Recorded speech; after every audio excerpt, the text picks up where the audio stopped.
네, 여러분 안녕하세요. 대한민국 최고의 방송 스픽스 최고의 프로그램 역전의 용사들 오늘 화요일 순서 시작하겠습니다.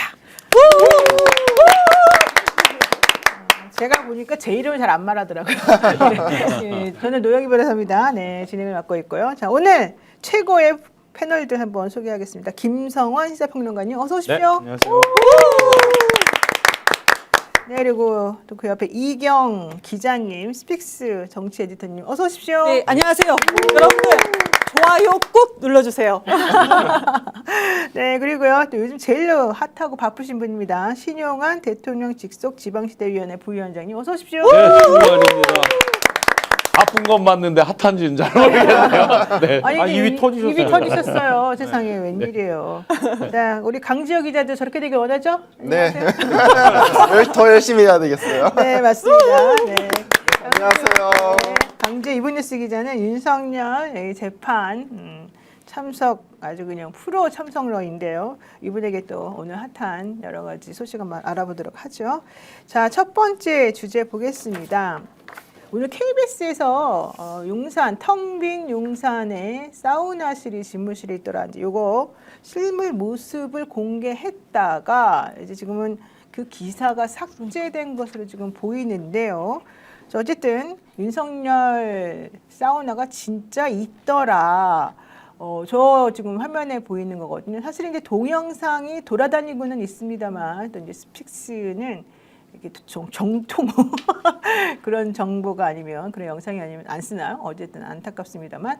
자, 실물 최초 공개 윤석열 사우나 진짜 있었다. 요거 조금 얘기 좀 해주시죠, 우리 김성환 평론가님. 이게 사실 얘기는 나왔었어요. 그러니까 사우나 있다 이런 얘기가 있었는데 그 영상으로 공개가 된 건 이번이 처음인 것 같아요. 근데 아무래도 국방부 청사 내 공간이고 또 대통령이 사용했던 공간이기 때문에 보안으로 분류가 되거든요. 그러니까 그 영상을 공개했다가 지금 내린 것 같긴 한데요. 어찌됐든 우리 눈으로 확인할 수 있었다. 술꾼 윤석열이 대체 어떻게 가가지고 집무실에서 그러니까 술에 찌들었을 때 그때 가가지고 사우나 하는 공간이 저렇게 생겼구나. 이걸 우리 두 눈으로 확인할 수 있었다는 건 의미가 있는 것 같습니다. 맞습니다. 얼마나 네. 국정을 엉망진창으로 운영했는지를 알 수 있는 것 같아요. 진짜 이분은 나라 사랑은 저리 가라 술 사랑만 엄청나게 우리들에게 보여주었는데요. 더불어민주당의 윤건영 의원이 용산 대통령 집무실에는 윤석열 씨의 숙취 해소용 사우나가 있었다. 이런 얘기를 지난번에 했었습니다. 보통 2시에 보고를 많이 받았는데 윤석열 씨는 가끔 오후 5시에 보고를 받더라. 기존의 대통령들은 2시 정도에 보고를 받았는데 왜 보고를 5시에 받았느냐 그랬더니 한 3, 40분 정도 보고 받고 그다음에 같이 밥 먹으러 가자 이러면서 술상 차리는 게 일이었다. 이제 이런 얘기가 나왔거든요. 네, 뭐 전혀 새롭지 않습니다. 술씨, 우리가 흔히 말하는 술씨, 이제 이 윤석열이 이제 평소에 보면 술을 안 먹고 전날 숙취가 이렇게 쌓이면 막 식은땀이 흐르거든요. 막 식은땀 막 흘려요. 그러다가 폭탄주 몇 잔 들어가면 식은땀이 없어져요. 실제 제가 공개드렸던 그 PD 수첩에 이제 나오는 영상이 있는데 네. 거기 보시면 그대로 나와요. 적나라하게 나와요. 술을 먹기 전에 식은땀이 막 흘러요.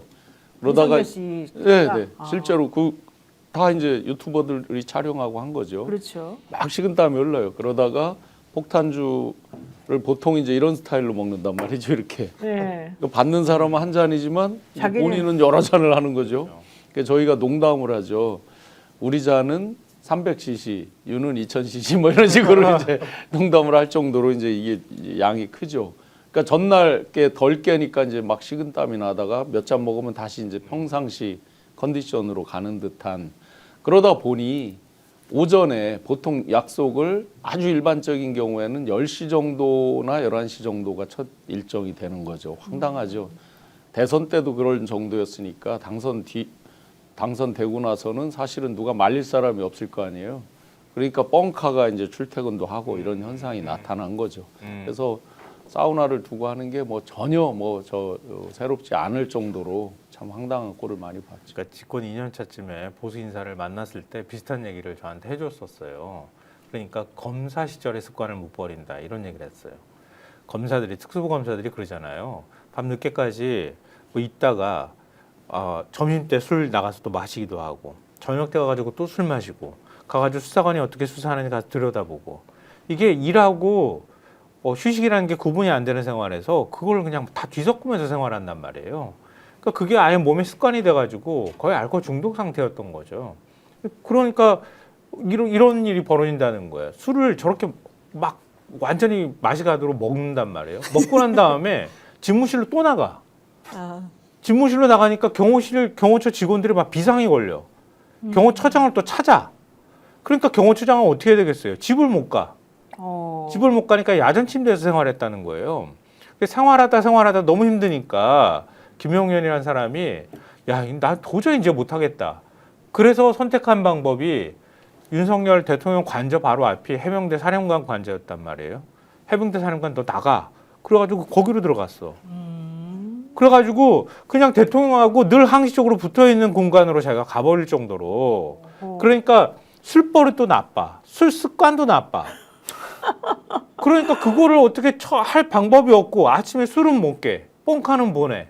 그러니까 어떻게 해서든 나와서 뭔가 일을 해야 되니까 그래도 어거지로 나와가지고 가서 대통령 집무실에 앉아있기는 해도 힘드니 거기다가 검사 시절에 가서 사우나 하는 습관이 들어있으니까 사우나 그냥 만들어서 건식 사우나로 땀 빼고 그리고 샤워하고 난 다음에 나와서 보고 듣다가 다시 또 보고 듣다 야 밥이나 먹으러 가자 그러고 가가지고 또 폭탄을 돌리고 이런 식으로 했다는 거예요. 그게 다 추정이 얼마든지 가능한 상황인 것 같아요. 그러면 윤석열 씨가 지금 이재명 대통령 일하는 거 보고는 정말 야, 저 사람 미쳤구나 이렇게 속으로 생각하겠어요.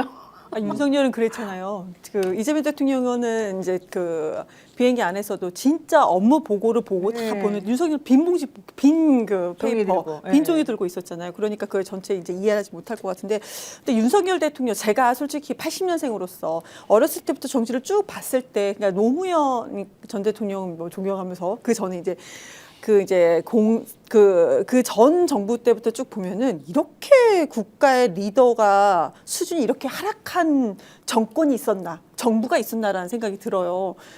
예전에 이제 저희가 집이 광주예요. 그때도 이제 선배들이라든지 아니면은 그 가족의 뭐 삼촌 이런 분들 부모님 세대 들어보면은 이렇게까지 천박하진 않았던 것 같아요. 정말 투쟁하고 그랬던 것 같은데 보세요. 용산 집무실 한남동 관저하면서 우리 스크린 골프 나왔습니다. 그때 뭐 개수영장도 나왔어요. 지금 오늘 사우나 흰도끼탕 나왔어요. 그리고 김건희 씨 관련돼서는 또 뭐가 있습니까? 르몽드에서는 또 콜걸이라는 얘기도 나왔었고 옷걸이 또 대한민국에서는 또 줄리라고 이렇게 이렇게 많은 얘기가 이렇게 심심치 않게 많이 나오지 않았습니까? 수준이 이렇게까지 떨어졌는데 불행하게도 개몽되었다는 사람들도 있지만 내란을 일으켜서 윤석열이 3년의 정권이 맞춰져서 그나마 우리가 국민들은 마음이 아프고 속상했지만 그나마 다행이다라는 생각이 듭니다. 네. 네, 인식 차이가 되게 크다고 느껴진 게 오늘 재판정 안에서 김용현이 당시 계엄 당시에 윤석열이 어떻게 말을 했는지를 말을 해줬었거든요. 네. 김용현이 이렇게 물어봤다라는 거예요. 윤석열한테 적당히 야당하고 타협해서 줄 거 주고 받을 거 받으면서 공격 안 받고 적당하게 편안하게 그냥 대통령 하면서 즐길 거 즐기고 끝나고 편안하게 노후 생활 할 수 있지 않겠습니까? 라고 물어봤다라는 거예요. 계엄할 때. 윤석열이 뭐라고 한지 아세요? 네, 뭐라고 했어요? 독립운동가예요, 거의. 그렇지만 그것은 국민에 대한 배신이라고 생각합니다. 지금 이대로 나라를 이대로 둔다면 정말 참담한 상황을 맞이할 수밖에 없습니다. 내가 비록 어떠한 불이익을 당하는 한이 있더라도 그걸 감수하고 국민께 부끄럽지 않은 대통령이 되고 싶습니다. 거기 재판정 안에 다 윤석열 지지자거든요. 감동의 도가니였어요. 저 빼고. 그러니까 오늘 오전 10시부터 열린 윤석열 씨 그 내란혐의 재판에 김용현 전 국방부 장관이 증인으로 나와가지고 서로 주거니 받거니 이랬다는 거고 실제 이 포고령 이것도 그냥 뭐 약간 상징적으로 그냥 이게 좀 해놓은 것이고 실제 그럴 건 아니었다. 그다음에 통행금지 뭐 이런 거 보고는 이거는 빼라라고 윤석열이 그랬다. 뭐 이런 얘기 서로 아직 덕담을 주고받았다고 하더라고요. 그렇죠. 이게 주신문 이제 검사 측의 주신문 때 얘기가 나온 건데 그런 겁니다. 이제 박안수에서 포고령을 이제 전달해 줬잖아요. 네. 근데 이 포고령이 이 법적인 해석을 받아내 이걸 물어봤어요. 근데 김영현이 뭐라고 이야기하냐면 윤석열이 일을 할 때는 옆에 이 법전을 딱 앞에 옆에 두고 일을 한다는 거예요. 항상 이거 확인을 한다는 법으로 타당한지 안 한지. 그래서 윤석열한테 보여준 것 자체가 법적 검토라고 생각했다. 그래서 본인은 법적 검토를 받았다라고 이야기합니다. 아주 세종 나셨네. 세종. 그렇죠. 난리 났네. 윤석열은 김용현에게 세종이에요. 윤석열 씨 재판에 나온 우리 김용현 씨 비상계엄을 옹호하는 발언을 계속하고 이 윤석열 씨에 대한 불리한 얘기가 나오면 모르겠는데요. 기억이 없는데요. 이제 이런 식으로 아주 충성을 보였다라고 얘기를 하고 있습니다. 게다가 윤석열 씨가 병력을 수백 명만 투입한다 이렇게 얘기를 하니까 이런 게 무슨 계엄이냐. 자기가 오히려 따졌다. 막 이런 증언까지도 지금 나오고 있고요. 그러니까 윤석열 씨가 이랬대요. 거대 야당을 폐악질의 경종을 울리고 국민들에게 제대로 알리고 싶어서 계엄을 선포하는 것이지 내가 진짜로 하려는 것도 아닌데 수백 명만 있으면 되지 뭐가 더 필요하겠느냐 이런 얘기를 했다는 거죠. 예, 거기에 덧붙여가지고 지금까지의 계엄과는 다르다라고 이야기를 했습니다. 그러니까 본인이 인식했던 계엄은 이제 군정을 해가지고 완전 뒤집는 거잖아요. 그게 아니라 이 시민들이 지금 야당, 그러니까 민주당이 폭거를 몰라. 그러니까 내가 이거 경종을 울려야 돼서 정책 관심을 갖게 해야 돼. 이렇게 주장을 하고 있는 거예요. 그렇군요. 자, 어쨌든 오늘은요, 이제 이 재판 얘기를 좀 안 할 수가 없습니다. 실제 이 지기현 재판부에서 피고인 8명에 대한 병합을 이제 하겠다라고 얘기를 했고요. 내년 1월 5일과 7일 그리고 9일 날 재판을 열어서 몽땅 다 정리하겠다 이제 얘기를 했어요. 그러다 보니까 변호사들이 그냥 너무 많이 온 거예요. 근데 아시다시피 평상시에는 변호사들이 그렇게 많이 안 오니까 이제 검사들 자리가 있고 변호사들 자리가 있는데 이 사람들이 이제 많이 와도 그래도 이제 다 앉을 수가 있었는데 이번에는 이하상 변호사 이런 사람들이 이제 자기네가 자리가 모자르니까 좀 거기 앉혔다는 거잖아요. 이렇게 방청석에. 그랬더니 또 난리를 쳤다는 거 아닙니까?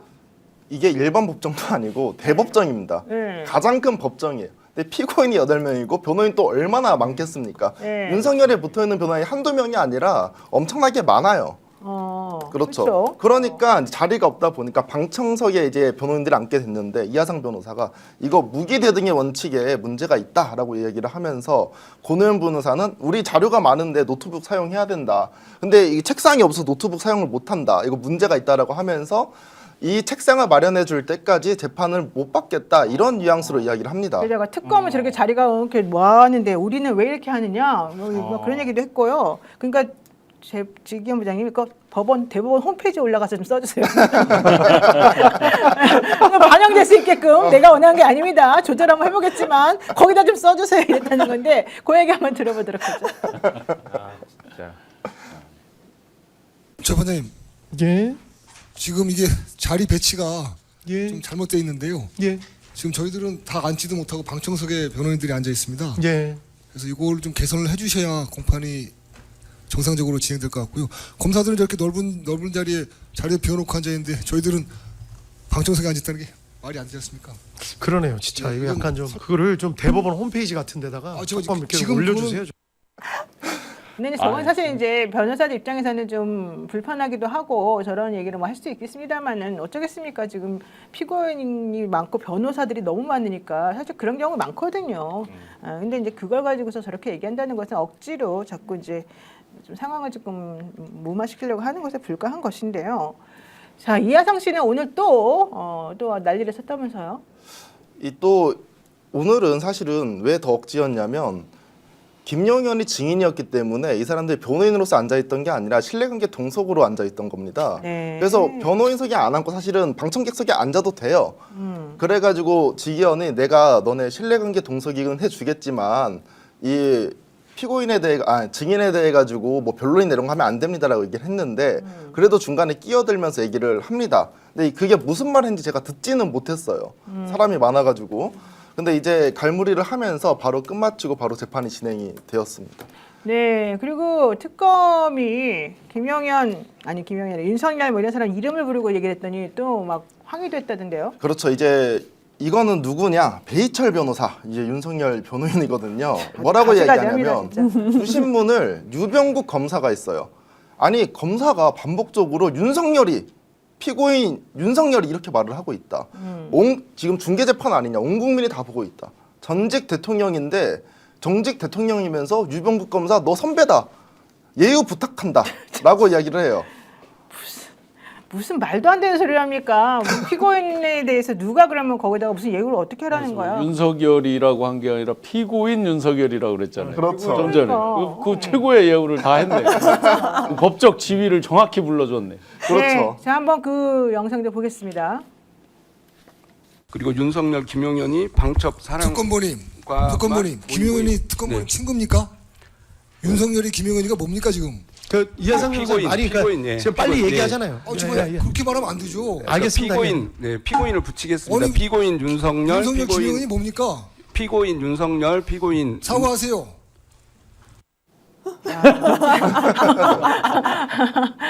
참네요. 아이고 정말 여러 가지 하십니다. 근데 참 일관적이네 저분들은. 그냥 이걸 재판받는다고 생각 안 하는 거예요. 바깥에서 이 재판 보는 사람들을 향해서 계속 메시지를 던지는 거거든요. 그러니까 윤석열 재판을 지금 이렇게 하고 있다. 자기들 나름대로는 그런 방식으로 지금 호소를 하고 있는 건데요. 네. 참 재판정 세상 좋아졌다. 정치를 하는 거죠, 정치. 참 세상 좋아졌다. 이런 얘기를 안 할 수가 없는 게 과거 역사 얘기 다 들춰볼까요? 어떻게 내란을 일으키고 어떻게 됐던 그러니까 그랬던 왕이나 이런 사람들이 나중 최후가 어떻게 됐는지를 좀 얘기해야 되나 정말. 아유 진짜 할 말이 없네 정말. 좋아요. 근데 이런 사람들이 어떻게 평상시 다른 사건들 변호인 맡았어요? 예, 이해가 안 돼. 변호사들은 원래 카멜레온입니다. 이렇게 상황 따라서 항상 다르게 합니다. 예. 이게 한쪽에서 약간 또라이처럼 한다고 해서 그 사람이 맨날 또라이인 건 아니에요. 변호사 자격을 박탈하든가 정말. 어쨌든 황당무계한 일이 많이 벌어지고 있는데 뭐 저분들도 그거를 모르겠으니까 본인이 이제 전략으로 일부러 사용하는 것 같은데요. 오늘 방청석에서 무슨 소란이 있었다고 들었어요? 네, 이제 오후에 방청객이 갑자기 나옵니다. 딱 들어와요. 그러면서 재판관님 저 할 말 있습니다. 외칩니다. 근데 할머니예요. 한 80대 할머니인데 이분이 어제 재판에서도 문제가 있었어요. 12월 29일 날 이제 재판정 들어가기 전에 줄을 선단 말이에요. 사람이 많으면. 그때 경위랑 싸우게 됩니다. 당시에 경위가 이제 수색을 해요. 왜냐면 안에 뭐 시위 물품이라든지 위협 물품이 있을 수도 있으니까. 근데 이에 대해서 반발을 하는 거죠. 아니 김포공항에서도 이렇게 수색 안 하는데 왜 하냐? 이거 위법이다. 그러니까 이거를 수분 동안 막 논쟁을 해요. 아이고. 그래서 이 경위들 네 분께서 손발을 잡고 끌고 나갑니다. 그 방청객의 손발을 잡고 내보내요. 오. 이제 그 후에 저는 보지 못했는데 여기 지금 주장하는 게 본인의 뺨을 때렸다라고 이야기를 하거든요. 경위가? 예, 근데 저는 이게 상상이 안 되는 게 제 경위 많이 만난단 말이에요. 경위분들을 그럴 분들이 아니에요. 그래서 그렇죠. 그럴 수가 그렇죠. 없죠. 그럴 수가 없죠. 근데 왜 유독 더 이 분한테 더 그랬었느냐? 네. 과거에 보고서가 올라왔는데 이분 칼? 예, 칼을 소지하고 있었다는 보고서 이미 올라왔던 사람이에요. 그렇죠. 그러니까 우리도 예를 들면 이 세관 왔다 갔다 할 때 문제 있는 사람 더 강하게 하잖아요. 진짜 이 사람이 뭐 들고 갔나 안 갔나. 네. 그러니까 경위분들도 이 사람을 더 주목할 수밖에 없었던 거죠. 그러면서 윤석열은 제가 없으니나 방청하러 왔다라고 하면서 직원 이제 퇴정시켰습니다. 할머님이라고 해서 약한 분이 아니셨고 아, 네. 칼도 들고 오셨던 그 과거의 그분이셨던 거예요. 예, 저보다 강해요 이분. 눈빛이 얼마나 뜨거운데요. 제가 지금 시청자분들한테 주목을 받아야 되는데 거기 윤석열 지지자들한테 주목을 더 받고 있어요, 여러분들. 근데 진짜 좀 부담스럽고 불안하겠습니다. 외롭습니다. 거기 거의 한 100분, 요즘에 한 100분 정도 오는 것 같아요. 더 많아졌어요? 그렇게 많지 않았거든요. 그리고 원래 윤석열 재판 통통 빈 적이 많아요. 근데 요즘엔 사람 너무 많이 와서 진짜 상당히 부담스럽습니다. 감조 기자님이 키가 190에 가깝잖아요. 근데 할머니 분도 좀 등치가 있었나 너무 궁금하네요. 그게 아니라 이제 더 저 강하다고 같은 하십니까? 경우에는 개인적으로 미래가 좀 밝다라고 혼자서 생각하고 있기 때문에 항상 조심해야 되거든요. 거기서 막 싸우고 욕할 순 없잖아요. 막 그러니까 본인의 미래가 밝다고 스스로 생각하는 거예요? 전 그래서 조심하는 거예요? 예, 항상 긍정적으로. 거의 그러면 괜찮은데? 저 민주 진보 저 시민은 우리 강 기자님만 계시고 나머지는 거의 다 그분들이신가 보네요. 거의 한 90%는 그런 것 같고 이제 어제 같은 경우에도 저기 좌파 유튜버 있다. 예. 저 친구는 왜 재판을 계속 보는데 개몽이 되지 않느냐. 매우 충격적이었습니다. 와 진짜 왜 법원 앞에서 예. 법원 앞에서 밥 먹는데 그런 얘기를 한다는 거 아니에요. 그렇죠. 이제 밥 더 먹 많이 알아보고 막. 아이고 많이 알아봐요. 어떻게 하냐 마스크 쓰고 밥 먹을 수도 없고 마스크 써도 아마 티가 날 거예요. 하긴 그러네요. 자 12.3 그 1주년 되던 날 여의도 저 국회 앞에서 이제 국회의사당 지하철역 나와서 양쪽에 막 진영들이 이제 막 집회를 했잖아요. 근데 화장실이 이제 불편하니까 국회의사당역 화장실이 2개가 있는데 줄을 다 남자 화장실에도 막 뭐 몇십 미터씩 줄을 서 있는 거예요. 네. 근데 하필 제가 줄을 섰는데 거기가 다 그 태극기 부대 아. 분들이 쫙 앞뒤로 있어가지고 맞아. 하고 이제 저를 알아보고 막 계속 순간적으로 숙이고 이제 막 저도 뭐 한등치가 있지만 순간적으로 이 위협이 빡 느껴지더라고요. 작년도 이런 때는 이제 계속 그런 위협 속에서 있었으니까 괜찮다가 한동안 이제 긴장을 좀 풀고 있다가 정권이 바뀌고 나서 갑자기 빡 그 느껴서 이제 순간적으로 저 GS 그 슈퍼 편의점 쪽으로 이제 갔는데 무섭다. 강 기자님 한 100여 명 있는 속에서 계시는 그 심정을 알 것 같아요. 아니 근데 요즘은 좀 덜하지만 예전에 네. 박근혜 탄핵 촛불 집회 있을 때 그때 그 TV조선에 출연하는 사람도 있었거든요. 네. 그러면은 채널A에서 출연하고 TV조선으로 넘어가야 되잖아요. 지나가야 되죠. 그럼 거기가 딱 그 보수 집회 장소였어요. 맞아. 거기를 이렇게 뚫고 넘어가야 되는 거예요. 근데 자기 마음에 안 드는 사람 있으면 쟤 잡아 막 이렇게 해가지고 거기를 뛰어다니면서 도망다니면서 TV조선으로 넘어갔다고. 그 다음에 막 이렇게 숨기면서 도망다니듯이 그렇게 TV조선 가서 출연했다는 얘기들이 많았어요. 출연자들 가. 그래도 TV조선으로 들어가기 망정이지. MBC였으면 난리 났겠습니다. 그때는 그런 거 안 따지고 막 얘기할 때였으니까.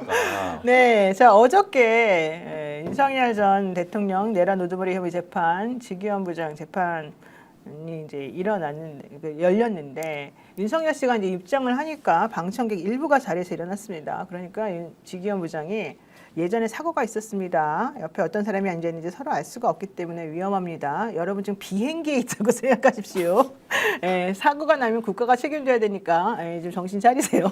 이런 얘기를 했다라고 얘기하고요. 아까 좀 전에 말했던 그 칼 얘기는 지난해 8월 서울 남부지방법원에서 가상화폐 사기 사건으로 재판받고 있던 피고인을 향해서 방청석에 있던 피해자가 흉기를 휘두르는 사건을 말하는 겁니다. 이제 이 할머니가 그랬다는 게 아니고요. 예, 그래서 이 방청석에 있던 피해자가 자기 너무 화가 많이 나니까 그 피고인을 향해서 이제 그 억가심정으로 칼을 휘둘리던 사고가 있었기 때문에 이런 얘기를 지금 하는 것 같습니다. 어쨌든 직위원 부장은 이번에 좀 강한 제스처를 많이 취하고 있는 것으로 좀 보이죠. 그렇죠. 이제 아무래도 원래 12월 말에 결심을 하기로 이미 약속을 했었습니다. 한 그랬죠. 10월 경에. 근데 이제 본인이 약속을 지키지 못한 상황이잖아요. 그러니까 발등에 불이 떨어졌다라고 생각이 듭니다. 그렇기 때문에 소송 지휘를 나름대로는 빨리 진행하고 있다. 그렇습니다. 그래서 어쨌든 잘 결론이 나오면 좋겠는데 중요한 건 이제 아직도 이분들의 정신을 못 차리고 자기네끼리 사랑 노름을 하고 있다. 지금 이게 바로 우리 강 기자님이 얘기하고 있는 내용인데요. 김영은 씨가 왜 계엄에 반대하냐 뭐 이런 얘기도 했다면서 이게 무슨 말이죠? 이게 이 윤석열 이제 계엄 관련해 가지고 제가 오늘 처음에 이제 말씀드렸었는데 네. 그러니까 이제 대통령으로서 되게 편하게 살 수도 있고 이제 민주당과 협의를 보면서 노후 생활도 잘할 수 있는데 이거를 왜 굳이 그런 걸 놓고 하냐라고 이야기하니까 본인은 국민을 배신할 수 없다라고 얘기하면서 계엄을 진행을 한 거죠. 그러니까 국민을 배반할 수 없다. 아하. 부끄럽지 않은 대통령이 되고 싶다. 근데 이미 전 부끄러운 것 같은데 본인은 그렇지 않은가 봐요. 네, 한번 들어보겠습니다. 김영현 씨의 사랑 호소가 얼마나 우리들에게 설득력이 있는지 한번 들어보죠. 정말 한시도 안 빠지고 하루 24시간을 오직 국가와 국민, 민생만을 걱정해 오셨던 분입니다. 처음에 저는 좀 이상하게 생각했습니다. 너무 과하다라는 생각도 아닌 게 아니라 했습니다. 혹시 저분이 자식이 없어서 그러신가? 이런 오해도 했습니다. 그런데 시간이 지나면서 그게 진심이라는 걸 느끼고 저는 존경하지 않을 수 없었습니다.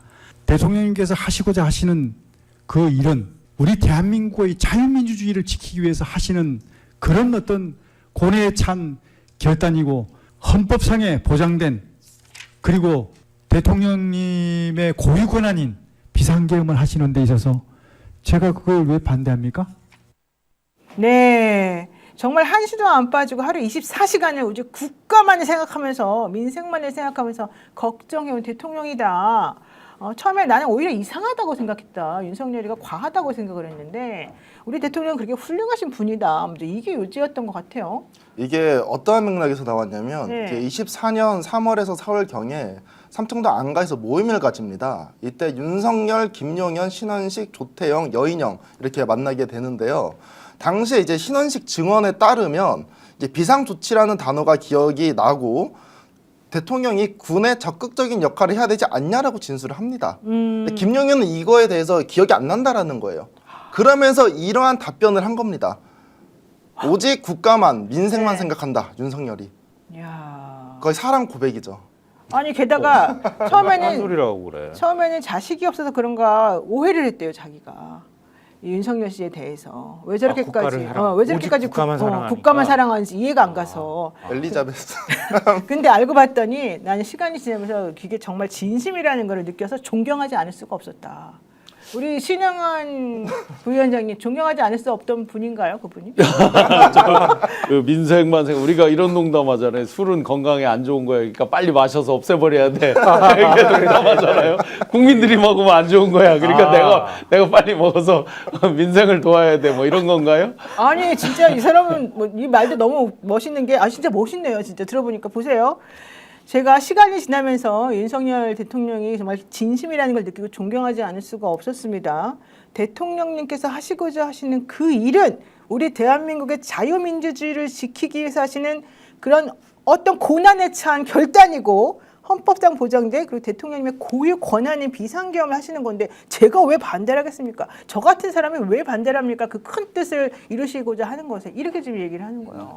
변호인하고 아마 이제 하면서 결국 이제 우두머리 사형 무기징역밖에 없다는 거는 이미 알 거고 그러니까 이판 사판은 된 거고 남는 건 정치밖에 없는 거죠. 네. 그래서 이제 지금 뭐 한 줌도 안 되는 그 윤어게인 세력에 대해서 보내는 뭐 확고한 메시지. 결국은 이들이 이제 빠져나올 길은 나중에 뭐 사면복권 이런 것만 기대할 거 아니에요. 그때 이제 어떤 조금이라도 지지할 수 있는 세력 뭐 이런 거 메시지 정치 질이라고 봐야죠. 법정 안에서 벌어지는 정치라고 봐야죠. 딱하네요. 짐이 곧 국가다. 그거하고 똑같은 얘기를 지금 하고 있는데 저런 사람을 옆에다 두고 대통령이 저 사람한테 기대고 이렇게 했다고 하는 걸 생각을 해보세요. 둘이서 무슨 대화가 오고 갔겠어요. 둘이 완전 찰떡궁합이네요. 정말 그랬을 것 같아요. 천생연분 같네. 뭐 지금 저것도 아까 말씀하셨던 것처럼 총선 한 달 전이거든요. 네. 어떻게 총선을 이길까를 얘기하는 게 아니라 막 욕을 하면 맞습니다 대통령님 이러면서 그랬을 거 아니에요. 개헌 막 내가 비상대권 있어 그러면 그러시죠 비상대권이 있죠. 저거 어떻게 준비하면 좋겠습니까? 이랬을 것 같지 않으세요? 근데 어떻게 하면 저렇게 사람이 그렇게 세뇌를 당하죠? 세뇌를 당한 게 원래 아니라 그런 저 건가? 사람이 제가 볼 때는 오히려 윤석열을 부추겼을까? 애완견을 만들어 놓은 것 같아요. 제가 볼 때는. 애완견. 그러니까 비슷한 사람인데 그거 우리가 예전에도 많이 얘기하지 않았어요? 그러니까 김용현이라는 사람이 검찰총장 그만두고 요 무렵쯤에 계속 그 아크로비스타 찾아가가지고 정세 분석 보고서입니다. 그리고 갖다가 바쳤다잖아요. 근데 보고서 질은 형편없다고 그러잖아요. 그러니까 자기 나름대로 막 정세 분석을 해서 갖다 준 거예요. 그럼 너무 어이없는 수준이지. 근데 그런 사람을 자기 옆에 두고 초대 경호처장을 시킨 거잖아요. 그렇죠. 그리고 용산으로 가는 것도 김용현의 머릿속에서 나왔다는 거잖아요. 그렇대요? 아니 그 다 김용현이 용산 가게 하는 거 국방부 물고 가자고 제안한 것도 김용현이 제안했다는 거 아니에요? 그랬다는 얘기가 있죠. 자기가 군 출신 인사니까 그래 국방부 건물 있지 이 생각한 거잖아요.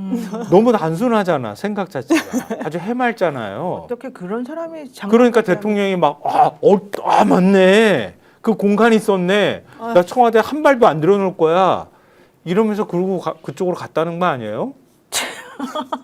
정말 황당무계해서 내가 할 말이 없네요. 윤석열이 대한민국 국민과 대한민국 이렇게 사랑하는지 몰랐어요. 우리 윤석열이 그러니까 이재명 대통령이 지금 그 임기가 시작한 지 얼마 되지 않아서 많은 성과를 내잖아요. 그럼 막 지금 순간 머리를 돌려봤죠. 윤석열이 무슨 성과를 냈는가? 정말 제가 좋아하는 딱 성과 하나 있습니다. 뭐요? 만 나이, 윤석열 나이. 그거 하나 빼고는 하나도 없어요. 윤석열 나이 하나 빼고 하나도 없습니다. 근데 이런 생각을 한다는 게 참 이해가 되지 않습니다. 그러니까 제가 외신을 찾아보다가 그 OECD하고 IMF에서 지금 이재명 정부가 들어서자마자 지금 뭐라고 했더라 능숙한 정책 운용을 한다 이런 네. 얘기도 있었고 그리고 이제 성장이 살아나고 있다. 지금 새 정부가 들어서서 성장이 급격하게 단기적 계획, 중기적, 중장기적 계획 성장이 살아나고 있다 이런 보고서가 있거든요. 윤석열 3년 내내 이걸 본 적이 없어요. 근데 뭘 했다는 건지 뭘 사랑했다는 건지 알 수가 없습니다. 사실은 뭐 주정이죠. 술 먹고 주정했다는 거. 요즘 술 못 먹잖아요 지금. 그렇긴 하죠. 근데 이거는 이제 과거에 술 먹을 수 있을 때니까. 근데 또 이런 말하면 또 지지자분들 좀 혼내거든요. 제가 저번에 김용현이라고 했다가 저 친구 싸가지 없이 김용현 장관님을 김용현이라 불렀다라고 혼났었는데 아마 오늘도 스픽스 방송 보실 거예요. 아마 또 한 소리 듣겠습니다. 네. 전 여기서 김건희를 김건희 여사라고 했다고 혼났어요. 엄청 혼났어요 댓글로. 참네요. 뭐라고 제가 할 말이 독재자 없네요. 중에서 국민 안위한다고 하는 독재자는 한 명도 없어요. 맞아요, 맞아. 다 국민위하고 다 국민위에서 자기가 불철주야 노력하고 있다 그래요. 어쨌든 극존칭을 한번 써서 김용현 지지자분들에게 호소를 한번 해봐야 될 것 같습니다. 해보세요. 예. 좀 이쁘게 봐주세요. 뜨거운 눈빛보다는 따뜻한 눈빛 부탁드리겠습니다. 네. 자, 오늘 이제 두 번째 이슈 보겠습니다. 오늘 또 우리가 이경 기자님이 엄청나게 취재를 하셨는데 결국 김병기 민주당 원내대표가 사퇴를 발표했습니다. 사실 어제만 해도 사퇴는 없을 것이다라는 그런 의견들이 되게 많았었는데 전격적으로 사퇴를 하게 된 계기는 결국 어제 나왔던 그 MBC와 뉴스타파의 녹취록이 아니었을까 생각이 드는데요. 우선 김병기 원내대표, 민주당 원내대표의 사퇴 발표 영상 한번 보겠습니다. 이재명 정부의 성공을 뒷받침할 민주당 원내대표로서의 책무를 흐리게 해서는 안 된다는 결론에 이르렀습니다. 연일 계속되는 의혹 제기의 한복판에 서 있는 한 제가 민주당과 이재명 정부의 걸림돌이 될 수밖에 없을 것입니다. 하여 저는 오늘 민주당 원내대표직에서 물러납니다. 이 결정은 제 책임을 회피하고 덜어내는 것이 아니라 시시비비를 가린 후 더 큰 책임을 감당하겠다는 저의 의지입니다. 지금 저 얘기는 내가 물러나기는 하는데 나 끝까지 한번 싸우겠다. 사실은 이제 저는 이렇게 들리거든요. 신용환 부위원장님. 실제 이제 이게 계속 그 원내대표직을 유지하고 있을 때는 보좌진과의 뭐 가불관계 또 뭐 어쨌든 서로 폭로전 이렇게 되지만 일단 하나의 이제 계급은 띄고 나왔단 말이죠. 그렇다고 보면 이제 오늘도 그 이후에 딱 사퇴한 이후에 보니까 이제 보좌진에 대한 그 무리한 부분도 얘기가 이제 본격적으로 올라오는 거예요. 같이 비슷하게 이제 올라오는 거죠. 아마 그런 측면이 있을 것이고 어찌됐든 최근에 이제 여론조사 이 추이를 보면 국정에 분명히 부담되는 걸 알고 있죠. 그래서 더 이상 그건 안 된다라고 본인 지금 당신 말씀으로도 하시듯이 그런 측면도 다 고려를 해서 사실은 제가 어제 방송에서 다른 데서 아마 본인이 결단을 할 거다 예측을 했는데 계속 아침까지 안 할 것으로 사람들이 막 얘기를 그렇게 해서 취재가 됐었어요. 네, 실제 그런가 했는데 그래도 예상대로 아마 더 이상의 부담을 지우기가 좀 어렵지 않았을까 생각을 합니다. 네, 사실 많은 분들이 이런 것들 때문에 조금 문제를 조금 더 삼았던 것 같습니다만 강선우 의원하고 김병기 의원 간의 그 2022년 공간이 간사와 뭐 위원이라고 해야 되나요? 예, 요때 그 나눴던 1억 수수설 관련된 내용이 지금 좀 핵심적으로 이런 결단을 하게끔 만든 게 아니었나 생각이 드는데요. 이경 기자님, 실제 이 녹취 공개가 좀 결정적이었다고 봐야 됩니까? 분위기는 솔직히 그렇지 않습니다. 전반적인 분위기는 안 분위기 그래요? 뭐냐면은 네. 2022년도 지방선거 당시에 김병원 의원께서 그때 당시에 중앙당 공관위의 이제 간사였는데 지방선거를 이제 당직자 입장에서 내부적으로 잘 분위기를 보면은 지방선거에 공관위 간사가 영향력을 행사할 수 있는 부분은 아주 작습니다. 거의 없다고 보면 됩니다. 그거는 지역에서 지역위원장, 그러니까요, 그 우리 지역의 그 국회의원 잘못 뽑으면은 본인 입맛에 맞는 그 광역의원들, 뭐 이렇게 그 시도의원들 이런 식으로 기초의원들 다 뽑아놓는다 이런 얘기가 돌 정도로 그 지역위원장의 입김이 강하게 반영을 하는 것이지, 그것도 이 부분은 김병기 원내대표의 사퇴하고는 저는 이거는 큰 영향력은 없을 거라고 생각합니다. 다만 뭐가 있냐면 다른 거 더 터질 것이 상당히 언론사에 많다더라. 자리를 유지하고 있으면 이게 크건 작건 간에 자잘한 것들이 계속 터져 나오니까 그래서 이렇게 사퇴를 표명한 것은 아닌가. 우리가 그동안요 사퇴를 보시면은 이렇게 기자회견하면서 사퇴 안 합니다. 그냥 사퇴하죠. 기자회견 한다는 거 사퇴를 안 한다는 입장일 경우가 많거든요. 그러니까 이거 끝까지 버티시다가 입장을 마지막에 바꾼 건 아닌가라는 생각이 저는 듭니다. 사실 강선 의원하고 김병기 전 원내대표 간의 대화만 들어보면 김병기 원내대표 입장에서는 이렇게 하지 말아라. 이거 되게 부적절하다. 이제 이런 얘기를 했기 때문에 본인 입장에서는 그것 때문에 뭐 문제가 될 거라고 그 생각할 수는 없었던 녹음 것 같아요. 파일을 강선우 의원과 직접 불러서 직접 대화한 거 김병기 의원이 그걸 녹음한 거예요. 본인 보호를 위해서 본인이 녹음한 겁니다. 그러니까 그 녹음 파일 정확히 다 알면, 그러니까 공천 과정을 모르시는 분들은 김병기 의원이 뭐 영향력을 행사한 거 아니야 그럴 수 있겠지만, 공천 과정을 아시는 분들은 이게 그 총선이 아니에요. 지방선거거든요. 그러면은 중앙당의 그 간사로서는 그런 역할을 할 수 있지는 않다고 그렇군요. 생각합니다. 자, 어쨌든 김병기 전 원내대표하고 강선 의원 사이의 대화는 25분 정도 이제 이어졌고요. 그 녹취가 있었었는데 그 내용 한번 좀 간략하게 들어보도록 하겠습니다. 어쨌건 그 1억 이렇게 그 돈을 갖다가 받은 걸 사무국장이 그렇게 보관하고 있었다는 거 아닙니까? 일반인들이 이해하기 쉽지 않은 얘기들이거든요. 선생님이 정말 그냥 아무 생각이 없었던 거죠. 정말. 공관위원이기 때문에 이거는 어떻게 하다가 그러셨어요. 이게 이 돈에 대한 얘기를 들은 이상은 제가 도와드려서도 안 되지만 정말 일 커집니다. 그 법적인 책임뿐만이 아니고 우리가 지금 어쩌저쩌고 저한테 그걸 상의하셔가지고 일단 결과가 나자마자 그렇게 하겠다 하자마자 그게 실시간으로 다 전달이 되고 김경한테 전화와가지고 그렇게 얘기를 한 거예요. 안 받는 거. 그거는 뭐 의원님이 보셔가지고 던져놓고 나오든지 어떻든지 하셔야 되는 거지. 그거는 뭐 의원님께서 해결해야 되시는 문제라서. 이게 정말 이런 상황. 네. 진짜 그렇게 됐을까요?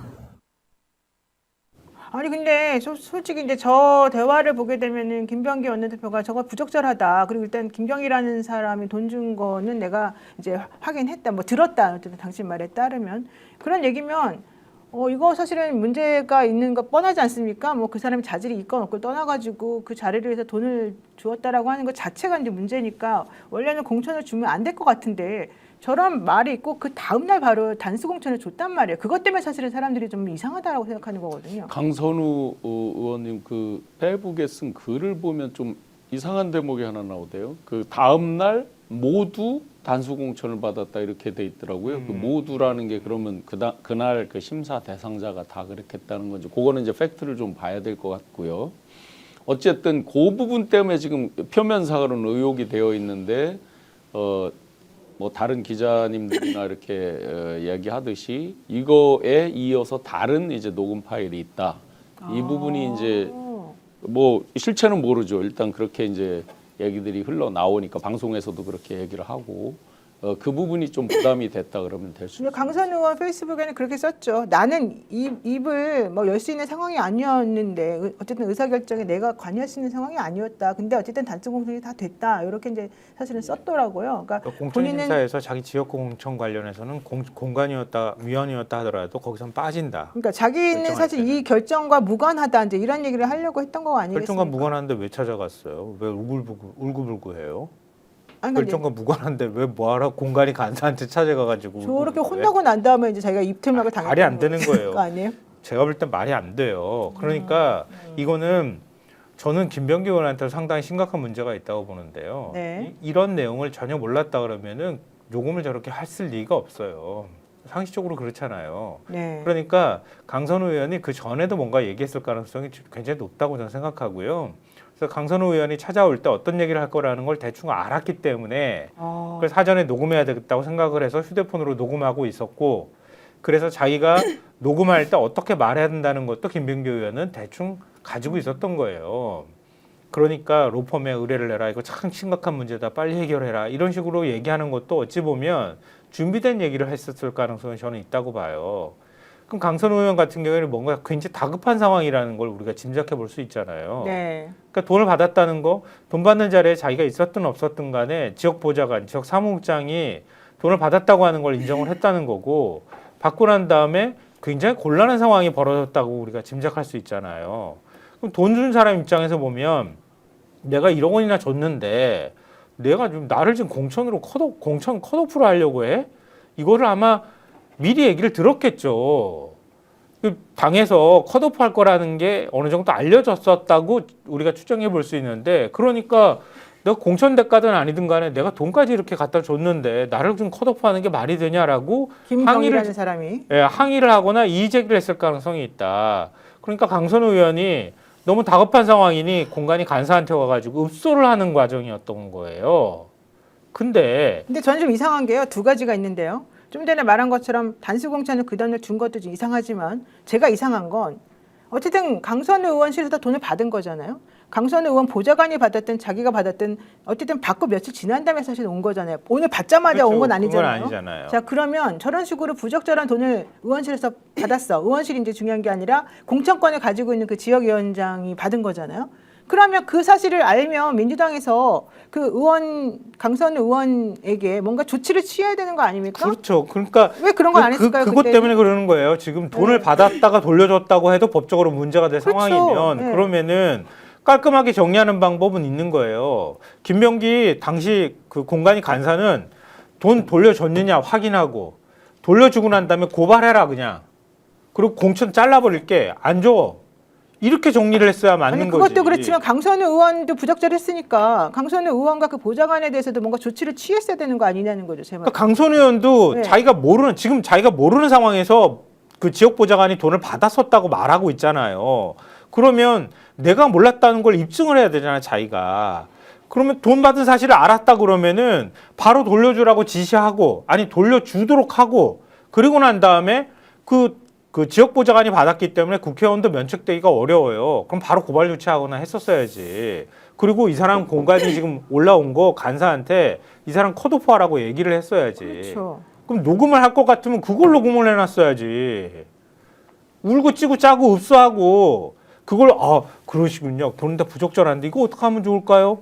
로펌이라도 어떻게 그 섭외를 해야 되는 거 아닙니까? 이렇게 얘기하면 안 되지. 공간이 간사는. 그러니까 이게 사실은 좀 깔끔하지가 않은데 우리 그 이경님께서 취재를 하셨죠? 너무 지금 복잡해요. 뭐 취재를 지금 하루 종일 했거든요. 한 7시간 정도 한 거 같아요. 이야. 정말 많이 했는데 그 의문점만 상당히 많이 남아 있다. 우선 첫 번째 지선이라고 말씀드렸습니다. 그런데 공간이라고 하더라도 지역위원장이 이 지방선거의 공천에 개입할 수 없었다. 전혀 없었다. 이거 강선우 의원은 그렇게 얘기하시고 저도 강선우 의원님 친한데 아니거든요. 영향력을 행사할 수 있습니다. 우선 거기에서 팩트가 조금 어긋나서 저는 되게 복잡하고 두 번째 지역보좌관입니다. 이분 저 누군지 알아요. 전화를 오늘 여러 번 했는데 통화가 안 돼서 지역보좌관입니다. 분이? 네, 지역보좌관. 근데 이분 아는데 전화를 했는데 여러 번 했는데 연결이 안 됐고 근데 지역보좌관이 의원 모르게 돈을 받을 수 있습니까?라고 막 돈을 불가능하다. 그리고 지역보좌관이 돈을 받았다라고 하는 것은 이분 입에서 나온 말이 아니에요.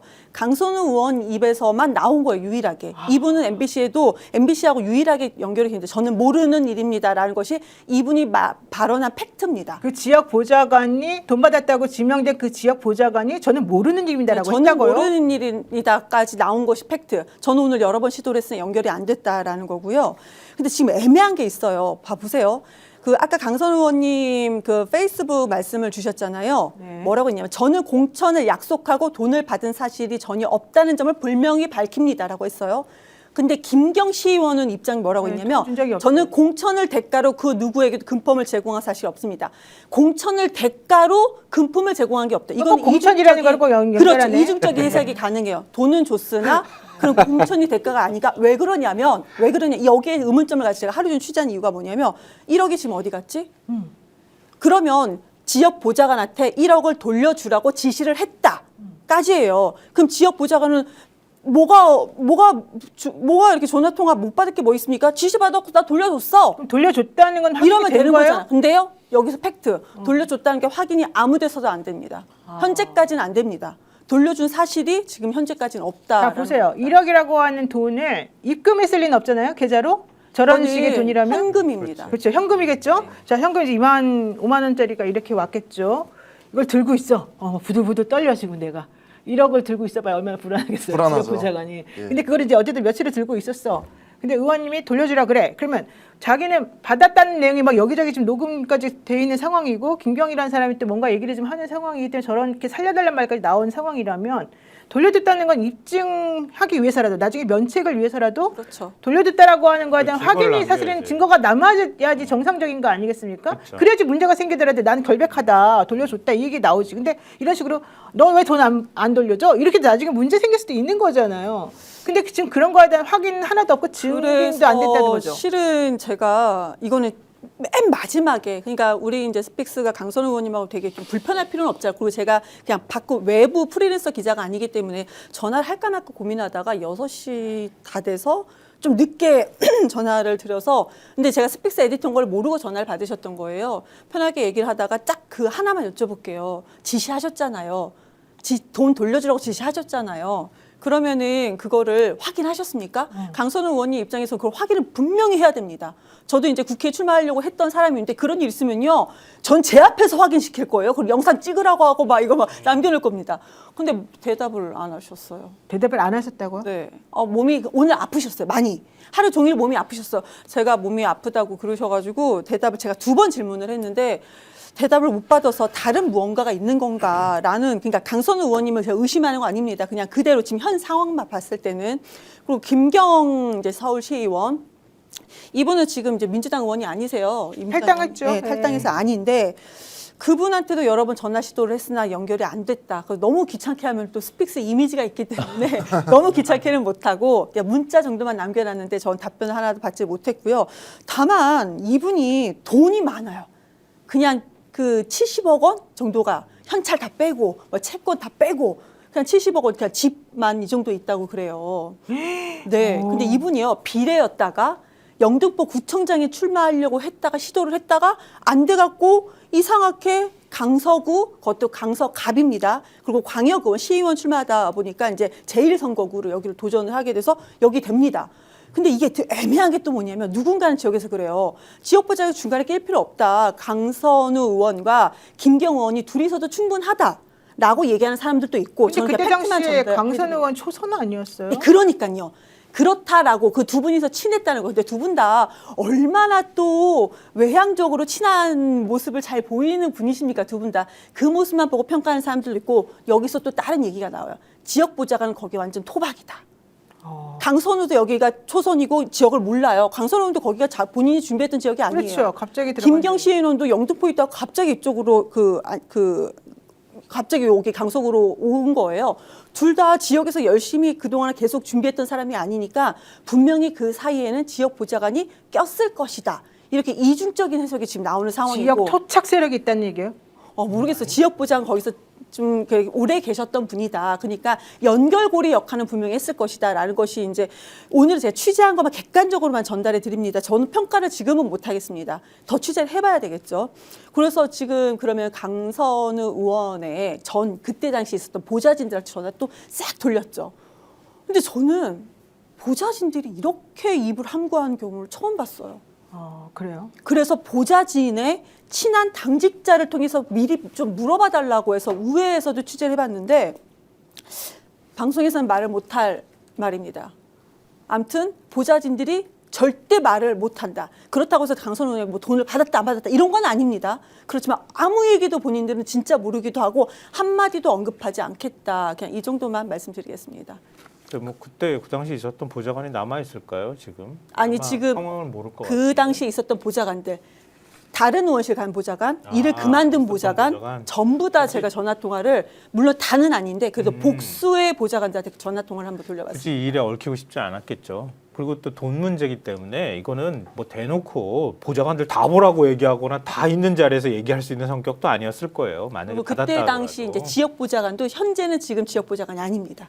참 어려운 문제인데요. 그냥 이게 수사로 가야 될 것 같아요. 제가 볼 때. 강서갑이잖아요. 이게 원래 금태섭 의원 네, 맞아요. 지역구였잖아요. 네. 그러다가 그 민주당 대변인 출신인 이 강선 의원이 이제 가서 경선을 해가지고 이제 된 곳이긴 한데. 굉장히 시끄러웠던 지역구인데요. 그래서 일각에서는 의심도 해요. 왜냐하면 지역보좌관은 그 전에 금태섭 의원이 뒀던 지역 보좌관이었다고 하면 강선 의원하고 그렇게 잘 맞지는 않았을 수도 있다. 뭐 이런 얘기도 또 일각에서는 또 의심스럽게 얘기를 하고는 하는데요. 그래서 금태섭 전 의원이 페이스북에도 썼더라고요. 이 건 관련해가지고 의심스럽다는 식으로. 그러니까 제가 볼 때는 그런 거예요. 우리가 상식적으로 생각할 때 돈을 1억 원을 만약에 줬다고 하면 이건 배달 사고가 날 가능성이 굉장히 높은 돈이기 때문에 특히 현찰이잖아요. 의원한테 어떤 방식으로든 전달이 된다고 하는 확증이 있어야 돈을 주지. 그냥 아무 생각 없이 지역 보좌관한테 덜컥 1억 원을 주는 사람이 어디 있어요. 그리고 돈 줄 때 그냥 몰래 샥 아무 증거도 없이 줬겠습니까? 그렇죠. 당연히 뭔가 이걸 남겨놨겠죠. 남겨놓지. 김경 이 사람이 뭐 이후에 김민석 총리와 관련해서도 그렇지만 뭐 종교단체 3,000명 가입이니 어쩌니 이런 걸 오버하는 사람이었단 말이에요. 그러니까 예전에 이정근 사무부총장 얘기 나왔을 때도 마찬가지지만 다 기록으로 남긴단 말이에요. 그럼 이거를 남겼다고 할 정도면 당시에 돈을 받았다는 사실을 국회의원이 알았을 가능성이 굉장히 높고 그걸 신속하게 일처리를 못 해가지고 지금 나중에 사고를 키워가지고 와서 읍소를 하는 모양이 돼버렸단 말이에요. 그러니까 그것도 사실 말이 안 되고 줬다고 하는 것도 기록으로 아마 남겼다고 하면은 기록으로 남겨가지고 갖고 있어야지 정상이지. 누구나 다 그런 의심을 할 텐데 저는 좀 이상한데. 그런 것도 없는 거고 그리고 두 사람이 밝힌 내용 보면은요. 제가 아까 헛웃음을 했는데 조희대 대법원장이 나 뭐 무슨 누구 안 만났어 이렇게 얘기할 때 입장문하고 너무 비슷해. 앞에 사족이 2개가 붙어 있잖아. 뭘 대가로 돈을 받지 않았다, 대가로 돈을 주지 않았다 이렇게 하면 돈은 줬다는 얘기가 되잖아. 대신에 공천 나 주세요라고 말하지 않고 그냥 돈을 줬어요라고 하는 얘기처럼 들리는 거고 한쪽에서는 공천으로 나한테 돈 준 건 아니고 그냥 준 건데 내가 나중에 보니까 그렇게 돈을 받았다는 사실을 알고 내가 돌려주도록 했어. 다 면피하기 위해서 하는 얘기 것처럼 들려요. 아니, 그러니까 그 얘기는 잠깐만. 고지고대로 믿을 수가 없을 것 좋아요. 같고요. 2022년도 6월에 있었던 일이잖아요. 이게 네. 그 지방선거 때. 그러니까 4월에 있었던 4월에 거예요. 그렇죠. 6월을 대비한. 그런데 아시다시피 강선 의원은 장관 되려고 하다가 전직 보좌관들이 갑질 관련해서 막 얘기가 이제 막 나와가지고 사실은 그때 안 된 상황이잖아요. 그러면 사실 이거는 전직 보좌관들이 있었을 때 일일 것 같아요. 2022년도 4월 얘기라고 한다면 현재의 이분들은 아닐 거잖아요. 네. 그러면 그때 사실은 강선 의원하고 사이가 되게 안 좋았으니까 그런 갑질 논란까지 터지고 막 이렇게 시끄러웠을 텐데 근데 지금 보좌관들이 아무 말도 안 한다고요? 그러니까 김병기 의원 건과는 이건 상당히 다릅니다.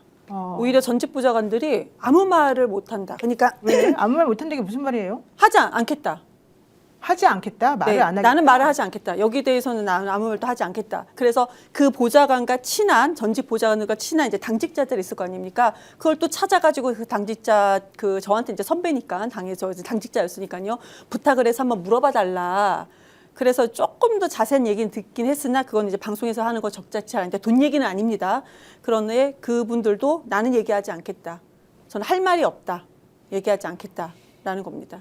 지금 보좌관들 얘기가 굉장히 시끄러운데 지금 다른 의원실 간 보좌관이 그 전에 오셨던 의원에 대해서 이러쿵저러쿵 얘기하기 쉽겠습니까? 얘기하기가 어렵지. 근데 이제 다만 우리가 인터뷰 이제 제가 이렇게 취재한 것만 이렇게 그 현재 죄송합니다. 취재가 완성된 거는 아니고 현재까지 취재된 팩트만 전달해 드렸는데 이거 들으시다 보면은 이제 그 각자 해석을 하시기에는 강선 의원을 약간 불리하게끔 우리가 이해될 수 있잖아요. 그래서 이건 취재를 좀 더 해야지 알 수 있는 우리가 평가할 수 있다라는 점을 말씀을 드리고요. 그래서 저는 그런 생각도 해보겠습니다. 지금 현재 강선 의원이 정말로 본인이 그 허심탄회하게 다 털어놓고 솔직하게 말할 언론사가 하나도 없잖아요. 그래서 이 부분은 저 말고 스픽스 전계한 대표가 직접 대표님이 직접 나시거나 노영희 변호사님 직접 나셔서 그 강선 의원이 허심탄회하게 스픽스에서 인터뷰를 막 1시간도 좋으니까 한번 쭉 풀어보도록 한번 해주시면 어떨까 제가 건의 요청드리겠습니다. 저한테 네. 공을 네, 신영환 부위원장님 네. 평 좀 해주세요. 이 상황에 대해서. 근데 뭐 사실은 이제 이렇게 이런 돈 문제 이런 게 나올 때마다 사실 용두사미처럼 가는 경우가 많죠. 왜냐하면 일이 터지고 나면 이제 다 당황하고 본인에게 법적인 게 뭐가 올까를 먼저 계산하니까 아까 이제 그러다 보니까 아마 그것도 변호사의 조력을 받은 말이겠죠. 뭐뭐뭐 해서 어떤 돈을 안 줬다고 앞에 조건이 붙은 단어들. 결국 이제 아까 보좌진들은 개입하기 싫다는 뜻이지 뭘 모른다 이런 뜻은 아닐 것 같고요. 궁극적으로는 이제 강선우 의원께서 그런 입장을 마침 이제 정청래 대표께서 그 감찰을 지시한 거잖아요. 그러니까 그걸 통해서 객관적으로 밝히는 수밖에 없어요. 어쨌든 굉장히 신속하게 그 윤리감찰 결과가 나와야 된다고 보고요. 지금 국민들의 실망이 이만저만이 아닙니다. 전재수전 장관 문제도 있는데 저는 전재수전 장관은 그게 진짜 용두삼일 가능성이 있다고 생각하는데요. 이 건 같은 경우에는 당사자가 자기 입으로 얘기했던 게 지금 나온 상황이잖아요. 근데 그 일 처리를 제대로 하지 않았어. 그 사이에 무슨 일이 있는지 우린 잘 몰라요. 근데 제가 좀 미심쩍은 거는 김병기 의원이 녹음을 했는데 그게 어떻게 제3자 손에 넘어갔지? 그럼 만약에 이 일이 있고 난 다음에 이게 그냥 끝이 아니라 또 다른 일과 연루가 됐을 가능성을 의심한다는 거예요. 그게 뭐예요? 예를 들면 일단 공천을 주고 난 다음에 뭔가 잡음이 일어나거나 아니면은 김경 시의원이 그 당을 떠날 때라든가 어떤 방식으로든 뭔가 문제가 생기고 난 다음에 이걸 자기가 빌미 삼아서 다시 역으로 협박했을 가능성도 있어요. 그러니까 나를 쫓아내면 너 이런 당시 이런 일이 있었잖아. 내가 돈 주고 뭐 하고 뭐 그런데도 공천 졌잖아. 이렇게 얘기했을 가능성도 있다는 거예요. 그러면 김병기 의원이 아니야. 나 당시에 이랬거든. 이라고 하면서 누군가에게 그걸 나의 결백함을 증명하기 위한 수단으로 그때 녹음을 했던 걸 보냈을 가능성이 있는 거예요. 그리고 그걸 누군가를 타고 지금 MBC로 전해졌을 가능성이 있다는 거예요. 보좌관을 통해서 갔다는 거잖아요. 얘기가. 그러니까 그것도 사실 그 보좌관이 지금 특정이 됐어요. 누구라는 게. 그렇죠. 아니 뭐 우리 겉으로 지금 뭐 언론 나오지 않습니다만 우리가 알기로는 김병기 의원이 녹음을 했고 그걸 보좌관에게 줬고 그 보좌관이 MBC에다가 준 걸로 지금 다 알고. 김병기 의원 보좌관이? 네. 그걸 왜 김병기 의원은 보좌관이 그걸 줘요? 이번에 이 문제 때문에 김병기 의원 보내버리려고? 그건 모르죠. 근데 김병기 의원도 되게 웃기는 게 왜 그러세요, 자기가 저한테? 만약에 자기가 녹음을 했는데 네. 그걸 왜 보좌관한테 줘? 그것도 말이 안 되는 거예요. 그러니까 뭔가 그 뒤에 또 뭔가가 있을 가능성이 굉장히 높다는 거예요. 아니 김병기 의원은 제가 봤을 때는 오해를 사지 않기 위해서 모든 사람들하고 대화를 하면서 녹음을 했을 가능성이 높고 그 관리를 보좌관에게 맡겼겠지. 자기가 그걸 어떻게 다 그거를 일일이 다 갖고 있겠어요. 저는 그렇게 알고 있는데 그러다가 이제 지금 사이가 너무 안 좋아져가지고 이게 이렇게 터지는 걸로 알고 있어요. 예. 보좌관이 훨씬 더 많은 거 들고 있다는 얘기가. 그럼요. 그래서 보좌관 얘기가 자꾸 나오니까 지금 그러면 문제가 되는 거잖아요. 지난주에 왜 갑자기 이미- 이렇게 이상하게 지금. 아니 그러니까 이런 건 사실은 용납하면 안 된다고 저는 생각해요. 그러니까 그 지난주에 이미 기자들 사이나 다 얘기가 돈 게 지금까지 까인 건 10%밖에 안 된다고. 그렇게 얘기 나왔을 때 그때 염원내 대표직을 던졌어야지. 그래서 시기가 지금 적절하냐 아니냐 이제 이런 얘기까지 나오는 건데요. 우리 신영환 위원장님 먼저 가셔야 되니까 제가 좀 답변할 기회를 드릴게요. 네, 네. 혹시 뭐 이렇게 얘기하실 거 있으실까요? 아니 뭐 전체적으로 지금 윤리 감찰을 통해서 그리고 이미 강서에서 출마했었던 김태우 그 사람이 지금 이걸 고소 고발했다는 거잖아요. 네. 그렇게 보면 이제 수사 당국에서도 직접 수사를 할 수밖에 없는 상황이 돼 있잖아요. 네. 그러면 본인들이 실체적 진실을 이야기하지 않았을 때 더 일파만파가 될 수도 있으니 정확하게 본인들이 빨리 밝히고 하는 게 맞겠다라는 생각이 듭니다. 네. 결국에는 그렇게 됐을 땐 당이라든지 또는 국정에까지 또 괜히 저 발목을 잡을 수도 있는 그 지지율이나 이런 데 영향을 미칠 수도 있으니까요. 뭐 언론적인 얘기 하셨기 때문에 그냥 하나만 더 여쭤보겠습니다. 오늘 신영환 위원장님이 조금 먼저 가셔야 되니까 제가 여쭤보는 건데 이해운 이해운 후보자 지금 이재명 대통령이 진짜 천재적인 정치 감각을 발휘하고 있다 이런 평이 중론이거든요. 네, 저는 그렇게 생각하고요. 작년 2월 7일 날 이제 저를 영입할 때 그걸 생각해 보면 그때 이제 지금은 대통령님 그 당시 이제 대표님께서 박근혜 정권에서 장관급 하셨죠. 네, 다 이제 기자들이 취재하고 있는 그 앞에서 세레머니 할 때 하신 말씀이거든요. 우리의 외연을 넓게 확장할 그런 인물로 인사로 기대를 크게 합니다. 뭐 이런 이제 말씀이었단 그렇죠. 말이죠. 네. 그러면 지금 이제 이해운 전 의원을 영입할 때 실용적 관점에서 일단 출발을 했다라는 거는 자명해요. 일에 대한 실력, 실용적인 거. 그다음에 외연 확장 통합. 이런 이제 통합적 가치에 대해서 과연 상징적으로 어떻게 할까 해서 가장 그 센 자리 기획예산처의 일종의 새로 이제 부활되듯이 했지만 초대 장관이란 말이죠. 가장 강력한 자리를 가장 상징적으로 상대에 있는 사람들한테 준다. 그럼 이걸 정무적으로만 보면 지금 국힘이 멘붕이 됐잖아요, 실제. 진짜 네, 내부적으로 외통수에 엄청나게 걸려 있는 힘들어요. 거죠, 국힘이. 네, 맞아요. 바로 제명한 것도 실수한 거예요, 국힘에서. 그렇죠. 그것도 실수한 겁니다. 오도가도 못하게 됐어요. 이걸 찬성할 수도 없고 반대할 수도 그렇죠. 없게 됐어요. 네. 통일교 때도 마찬가지죠. 맞아, 함정에 자기들이 빠졌다고 막 하다가 받으니까 지금 어떻게 외통수가 되듯이. 그래서 정치적, 정무적으로도 굉장히 탁월한 수고. 사실은 여기에서 큰 틀을 봐야 된다고 봅니다.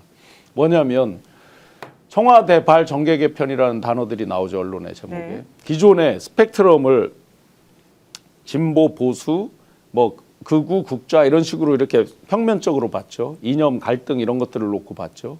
그런데 제가 아는 한 이재명 대통령께서는 그렇지 않아요. 입체적으로 봅니다. 대한민국의 과거 세력, 대한민국의 부정 세력, 대한민국의 긍정 세력, 대한민국의 미래 세력, 대한민국의 미래를 함께 개척할 세력. 평면의 좌우 스펙트럼을 입체적으로 과거 부정 세력, 지금 내란 윤호개인 세력들, 대한민국 부정 세력들입니다. 과거 세력들이에요. 이런 식으로 입체적으로 확장하는 그 어떻게 보면 큰 첫 단추가 될 수 있습니다. 그러니까 이제 보수 지금 비어 있는 그 공간을 이재명 대통령이 선점을 해버렸기 때문에 국민의힘에서는 사실은 이제 너무 한쪽으로 몰려갈 수밖에 없고 더 웃기는 건 이거예요. 국민의힘의 수많은 의원들이나 어차피 수도권에 있는 분들은 지자체에서 뭐 어떻게 할 수가 없는 부분이니까 야, 나한테도 왔으면 좋았을 걸. 나도 받았을 것 같은데 이런 얘기들 지금 되게 많다는 겁니다. 현실적으로 그런 생각 솔직히 들겠죠. 아니 실제로 이제 그 이해운 의원도 바른정당 출신이기도 하잖아요. 그 김성식 전 의원님도 마찬가지. 네. 김성식 의원님은 아침에 통화를 했는데 실제로 저에게 정치 한번 해보는 게 어때? 저 기업에 있을 때 그렇게 해주신 분이에요. 굉장히 스펙트럼이 전혀 이 지금 국힘이 취하고 있는 그 스펙트럼이 아니잖아요. 그렇죠. 뭐 더 훨씬 더 개혁적이고 어떻게 보면 민주당의 웬만한 분들보다 개혁적일 수도 있는 맞습니다. 또 학자적인 면모도 있고 뭐 여러 그런 분이었잖아요. 네. 마찬가지로 이해운 의원도 사실은 이번에 이제 그 여러 가지 윤호개인 뭐 발언하는 것 때문에 문제가 있지만 그래도 중도 개혁적인 면이 분명히 있었던 분이고 결국은 이 내란에 대한 사과 이런 건 본인의 몫입니다. 이 본인의 말에 의한 거는 본인이 알아서 극복을 할 부분이지만 분명히 오늘도 이제 사과의 메시지가 나왔잖아요. 네. 나머지 이 청문 기간 동안 남아 있으니까 이 기간에 본인 입장을 좀 더 정리해서 진정성 있는 사과 이런 걸 통해서 사실은 저 같은 경우에 명태균 게이트 12.3 내란 고소고발 당하고 지금까지 이렇게 맞서 온 입장에서 만약에 그런 진정성이 없다면 저부터도 반대를 해야죠. 그런데 이제 그런 진정성이 있다라고 판단이 된다 그러면 나머지는 일로 승부 보고 일로 판단하면 되겠다라고 저는 뭐 환영입니다. 좋습니다. 자, 오늘 이해운 관련해서 좀 싱크가 있습니다. 한번 들어보도록 하겠습니다. 서로 손발이 안 맞는군요.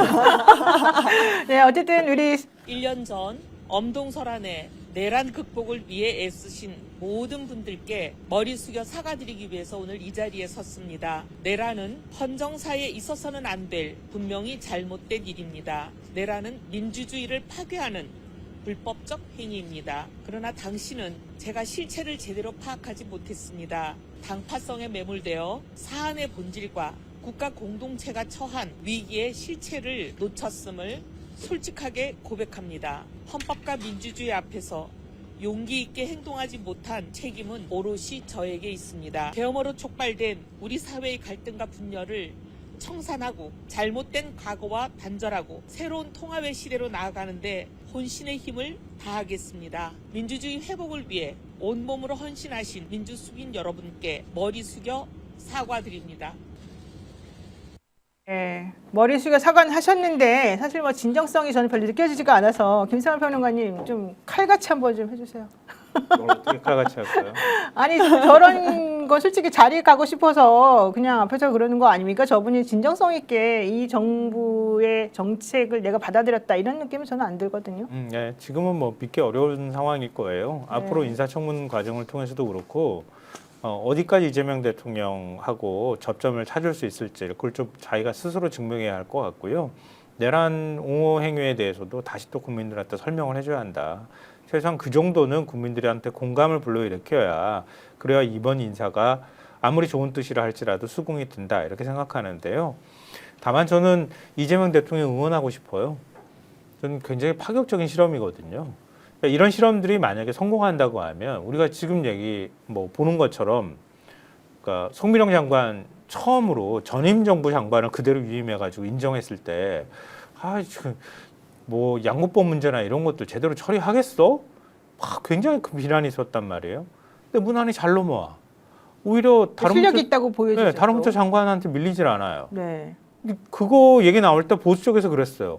야, 큰일 났다. 다음번 대통령 어떡하냐? 근데 이번에 그 업무 보고도 대통령이 직접 맞상대하면서 막 보고를 받고 토론해. 야, 그때도 똑같은 얘기 나왔어요. 야, 큰일 났다. 다음번 대통령 어떡하냐? 이런 얘기 한단 말이에요. 우리가 보고 싶어 했던 대통령이 뭐지? 라는 생각을 저는 요즘 반복적으로 하거든요. 아니, 대통령이 원고 없이 관료들하고 막 토론도 하고 그런 것들을 연설할 수 있는 정도 대통령이면 참 좋겠다 그러는데 한 번도 못 봤어. 근데 이재명 대통령 하고 있잖아요. 그리고 그 인사 날 때마다 정권 바뀔 때마다 그러잖아. 아니 사람이 그렇게 없어서 맨날 코드 인사야? 이거 사실 보수 언론들이 제일 많이 얘기했던 거예요. 그렇죠. 아니 진보 쪽에서 쓸만한 사람이 있으면 갖다가 쓸 줄 알아야지. 그런 나라 한번 보고 싶어 그랬더니 이재명이 보여주네? 아니고 그 보여주고 있으면은 잘했다고 저는 칭찬해줘야지. 한 번쯤 응원해줘야 한다고 생각해요. 그리고 이혜원이라는 사람이 그 쓰임새를 입증하지 못하면 해임하면 되지. 그렇죠. 대통령은 그걸 권한 갖고 있거든요. 그러니까 스스로 입증하면 되는 거예요. 그러니까 저는 이재명 대통령이 아까 신용환 교수님도 그렇게 얘기하셨지만 부위원장님도 얘기하셨지만 이제 다면적으로 사안들을 본다. 그러니까 내란 청산도 중요하고 특검을 통해서 내란의 원인을 우리가 파악하는 것도 중요하고 윤석열 정권 시절에 무엇이 문제가 있는지도 낱낱이 우리가 사초를 쓰는 심정으로 밝혀내는 거 매우 중요하다. 근데 정치가 그것만 할 수는 없어. 민생도 챙겨야 하고 또 통합이든 어쨌든 윤석열을 지지했든 보수를 지지하는 보수층이 있든 우리 사회에 존재하는 사람들인 거예요. 그럼 부정할 수 없어요. 그러면 어찌됐든 대통령은 나는 일을 해야 하고 통합도 해야 되고 탕평도 해야 한다 그러면 그런 수로도 이해할 수 있다. 네. 그리고 결과로 우리가 판단해보자. 미리부터 안 된다고만 얘기하지 않았으면 좋겠다고 생각해요. 네, 일단 그 양양님께서 이랬는데 장관 못하면 그러셨는데 사실은 못 될 수도 있어요. 왜냐하면 지금 국민의힘에서 아주 벼르고 있거든요. 혹시 뭐요 아세요? 뭐 벼르고 있다란 뉴스는 읽어봤는데 네. 저도 이거와 관련해서 이제 여러 가지 생각을 해봤어요. 처음에 딱 접했을 때는 저도 화가 나더라고요. 이해를 잘 못하겠어요. 왜? 이 분 같은 경우에는 이제 내란을 옹호했었던 그런 분이니까. 근데 차분하게 또 생각을 해보니까 이 원래 왕이 바뀌면 거기에 있는 측근들이나 이런 사람들이 이제 농공 행상을 하잖아요. 네. 근데 그분들 같은 경우에는 왕과 대적할 확률이 되게 높단 말이에요. 뭐 민주당이 그렇다라는 건 아니지만.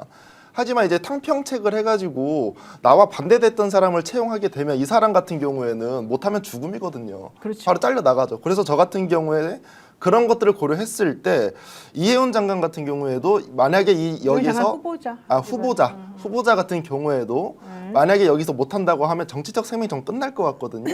그런 것들 고려했을 때 아마 일은 잘하지 않을까라고 생각을 합니다. 네, 그렇게 좀 믿어보겠습니다. 원래 스타일은 좀 그렇게 일할 때는 그렇게 잘하는 사람이에요. 그런 스타일이라고 얘기를 하더라고요. 네. 그러니까 우리가 정치할 때 경제민주화 얘기를 가장 많이 대표적으로 얘기하잖아요.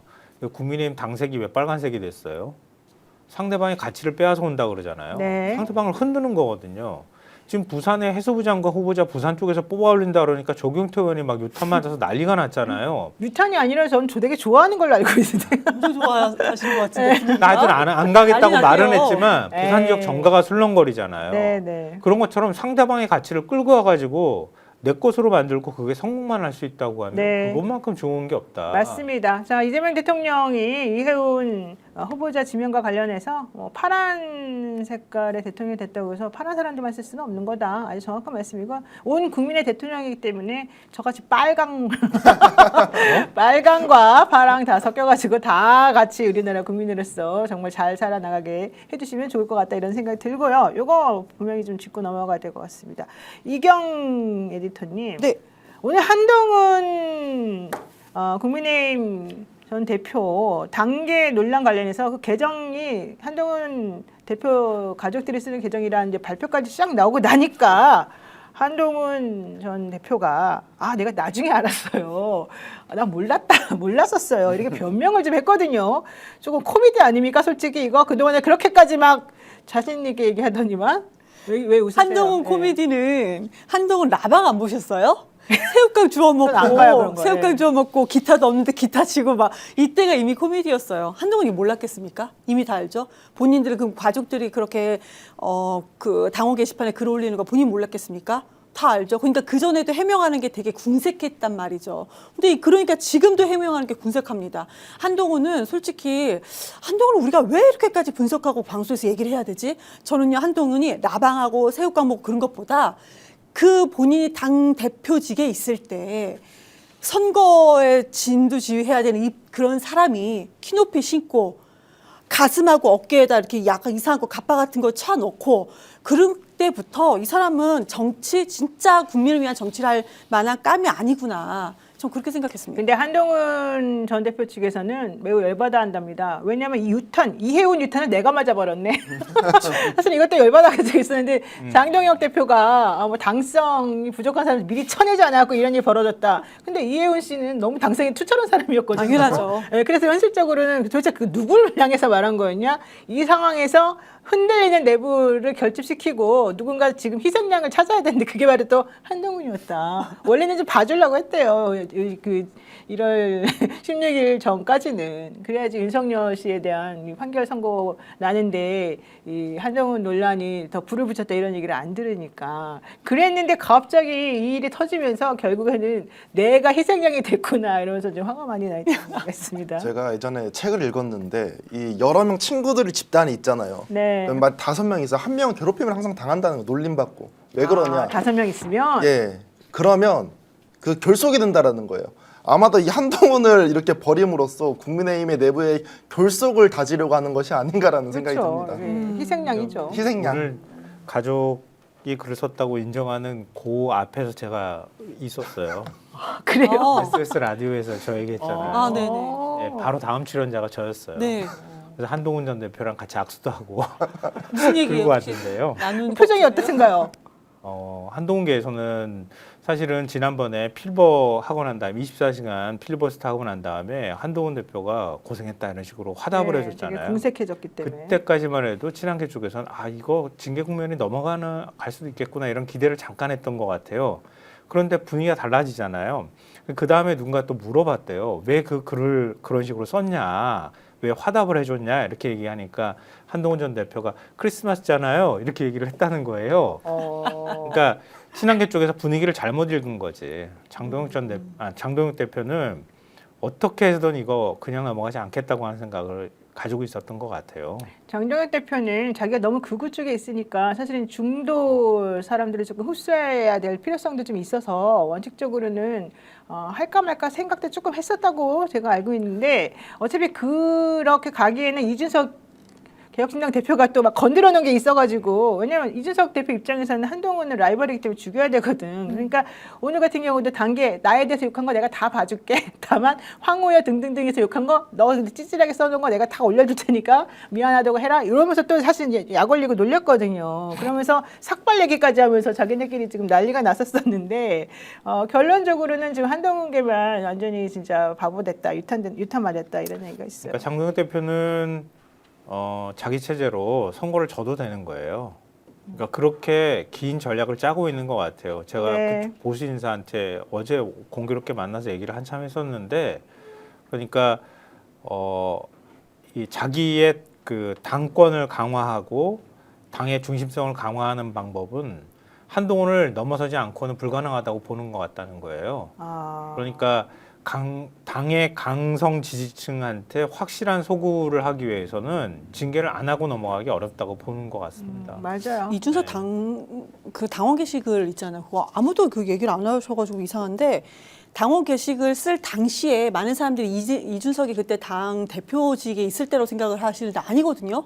이준석이 국민의힘도 아니고 나와 있을 당시예요. 그렇죠. 근데 그 당원 게시판에 그거는 당직자, 그것도 당직자가 다 볼 수 있는 것이 아니고 당원 게시판만 담당하는 당직자만 볼 수 있는 것을 이준석이 어떻게 SNS 올렸냐. 저는 솔직히 이거 딱 보는 순간 아니 그럼 이거 이준석이 수사해야 되지 않는가? 당원 이거는 그 개인정보 유출입니다. 이것 또한 근데 왜 아무도 언론에서 이걸 왜 집중하지 않는지 저는 그것도 이상합니다. 저는 뭐 그러거나 말거나 서로 물고 뜯으면 재밌을 것 같다. 근데 이준석 저는 수사받았으면 좋겠다 그런 사원입니다. 아, 이준석은 물고 뜯는 게 아니라 장동혁한테 계속 구애하는 거잖아요. 그렇죠. 지방선거 네, 때. 지방선거 때 자기네가 3인 할 수 선거는 우리한테 없으니까. 넘겨줘. 계속 지금 그렇게 구애하고 있는 거예요. 맞습니다. 어차피 지지자체에서는 사실 개혁신당이 스스로 뭔가를 해내기는 어렵기 때문에 이제 지분을 요구하고 이제 본인들의 향후를 좀 대비해서 결국에는 같이 협조해서 가자 이제 이런 구애를 하는 것이고 한동훈 전 당대표의 내가 나중에 알았어 이 찌질한 변명을 놀리기도 하고 본인 입장에서는 그렇게 가는 것 같습니다. 오늘 이경 에디터님 아주 취재하시느라고 고생 너무 많이 하셨고요. 근데 다른 데서는 들을 수 없는 생생한 이런 그 취재가 돼서 너무 아주 고마웠습니다. 네, 그런 의미에서 여러분들께 자동차 보험, 운전자 보험, 현장의 상품을 안내해드리는 스픽스가 추천하는 자동차 운전자 보험을 소개하겠습니다. 자동차 보험들 비교가 필요한 거 알고 계시죠? 지금 가입한 회사가 제일 저렴한지 나에게 제일 최적인지 점검이 필요한데요. 오늘 자동차 보험이랑 운전자 보험 많이 가입하신 여러분들 괜찮다 생각하시면 안 된다라는 거를 꼭 말씀을 드리겠습니다. 운전자 보험이 없는 분도 이미 가입되는 분도 꼭 전화하셔가지고 확인을 좀 하셔야 될 것 같습니다. 31개 손해보험사의 자동차 보험, 운전자 보험을 비교 분석해서 안내드립니다. 더 착한 자동차 비교 견적 스픽스 운전자 플랜 자신 있게 준비했으니까요. 1644-1226으로 지금 바로 연락 주시기 바랍니다. 네, 그리고요. 무조건 써야 되는 인터넷 휴대폰 정수기 렌탈 의외로 매월 나가는 요금이 부담되시죠? 여러분의 부담을 줄이기 위해서 비교원에서 준비한 최대 108만 원의 혜택이 준비되어 있습니다. 인터넷 TV 신규 가입 시 48만 원, 인터넷 가입과 함께 휴대폰 통신사 변경 시 최대 30만 원, 정수기 렌탈 시 최대 30만 원, 추가로 스펙스 채널 보고 상담받았다라고 얘기하시면 추가 비밀 혜택도 있습니다. 자세한 내용은 1670-257-1를 통해서 상담 받으시거나 네이버에 비교원 검색하시고 상담 신청하시면 될 것 같습니다. 함께 할수록 더 큰 혜택이 주어지죠. 본인 가입 후 지인을 추천하시게 되면 추천할 때마다 최대 8만 원의 모바일 상품권을 드립니다. 2025년 12월 한정이니까 내일까지 딱 하루 남았습니다. 네, 여러분들 좀 서둘러서 혜택을 받으시면 좋을 것 같습니다. 네, 오늘 역전영사들 정말 재밌었었고요. 아주 뜻깊고 의미가 있는 그런 방송이 아니었나 생각이 드는데요. 주변에 구독, 좋아요 꼭 널리 알려주시고 네, 많은 분들께서 또 많이 응원을 해주시면 좋을 것 같습니다. 네, 오늘 또 역시 우리 또 댓글 달아주신 우리 스픽스 구독자, 애청자 여러분들 너무너무 감사드리고요. 이제 12월 딱 하루 남았어요. 예. 내일도 잊지 말고 스픽스 찾아주시기 바라겠습니다. 고맙습니다. 감사합니다.